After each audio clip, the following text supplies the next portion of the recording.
घने जंगलों के बीच ऊंचे ऊंचे पत्थरों और पुराने खंडहरों से घिरा हुआ एक रहस्यमयी गांव था। इस गांव को दुनिया छिपकलीपुर के नाम से जानती थी। यहाँ रहने वाले कोई आम लोग नहीं थे, बल्कि इंसानों जैसी छिपकलियां थीं, जो बोल सकती थीं, सोच सकती थीं और सपने भी देखती थीं।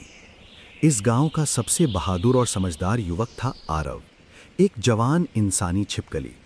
उसकी आंखों में चमक थी और दिल में अपने गांव के लिए कुछ बड़ा करने का जुनून। छिपकलीपुर बहुत समय से एक समस्या से जूझ रहा था। गांव के चारों तरफ के जंगल सूख रहे थे, पानी के स्रोत खत्म हो रहे थे और बाहर की दुनिया से आने वाले इंसान गांव को उजाड़ना चाहते थे। बड़े बड़े मशीनों की आवाज़ अब रोज सुनाई देने लगी थी। गांव के बुजुर्ग डर के मारे चुप थे। हम इंसानों से नहीं लड़ सकते, हम कमज़ोर हैं, हम बस छुपकर जी सकते हैं, ऐसी बातें हर तरफ फैल चुकी थीं। लेकिन आरव को यह मंजूर नहीं था। एक रात जब पूरा गांव सो रहा था, आरव गांव के बीच खड़े पुराने बरगद के पेड़ के नीचे पहुंचा। वहीं गांव की पंचायत बैठती थी। आरव ने जोर से आवाज लगाई, अगर आज हम चुप रहे तो कल हमारा गांव नहीं बचेगा।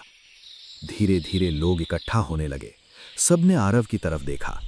आरव बोला, हम इंसानी छिपकलियां हैं, हमारे पास ताकत है, दिमाग है और सबसे बड़ी चीज एकता। हमें भागना नहीं, अपने गांव की रक्षा करनी है। कुछ युवा छिपकलियां आरव के साथ खड़ी हो गईं। हम तुम्हारे साथ हैं, उन्होंने कहा। अगले कुछ दिनों में आरव ने सबको ट्रेनिंग देना शुरू कर दिया। कोई दीवारों पर तेजी से चढ़ना सीख रहा था, कोई छुपकर निगरानी करना, तो कोई पत्थरों और लकड़ियों से जाल बनाना। ये लड़ाई हथियारों से नहीं, बुद्धि और हिम्मत से लड़ी जानी थी। एक दिन आखिर वो पल आ गया। इंसानों की मशीनें गांव के पास आ पहुंची। जमीन हिलने लगी, डर का साया फिर छा गया। लेकिन इस बार कोई नहीं भागा। जैसे ही मशीन आगे बढ़ी, ऊपर चट्टानों से इंसानी छिपकलियां फुर्ती से कूद पड़ी। कहीं रस्सियां, कहीं जाल, कहीं चेतावनी की आवाजें। इंसान घबरा गए। उन्हें लगा जैसे जंगल खुद जिंदा हो गया हो। आरव सबसे आगे था। उसने ऊंची चट्टान से खड़े होकर इंसानों को चेतावनी दी, ये जंगल हमारा घर है, इसे छोड़ दो वरना हम आखिरी सांस तक लड़ेंगे। इंसानों ने पहली बार डर महसूस किया।